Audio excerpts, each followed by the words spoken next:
वजीर आजम ने टॉपर तलबा को, जो टॉप करेंगे तलबा, बेहतरीन तालीमी कारकर्दगी दिखाएंगे, उनको इलेक्ट्रिक रिक्शे और लोडर फराहम करने का ऐलान कर दिया कि आप आला तालीम हासिल करने के बाद लोडर रिक्शा चलाएंगे। आप सामान उठाएं, उठाकर रिक्शे में रखें और फिर आप सामान लेकर डिलीवर करें। इनके बच्चे शुगर मिलें चलाएंगे और आप इनकी शुगर की बोरियां जो है वो अपने लोडर पे डाल के लोडिंग का काम करें। यानी ये विजन है यार, हद हो गई वैसे खुदा की कसम। यानी किसी को समझ आती है?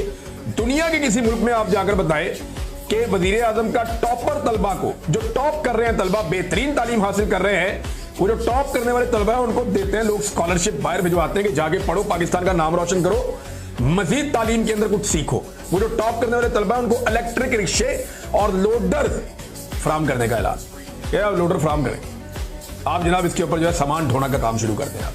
इससे अच्छा उनको स्कूल ही ना डालते, शुरू से ही खोती रेडी लेके देते उनको। जब वो खोती रेडी से पैसे कमा लेते वो अपना लोडर खुद खरीद लेते।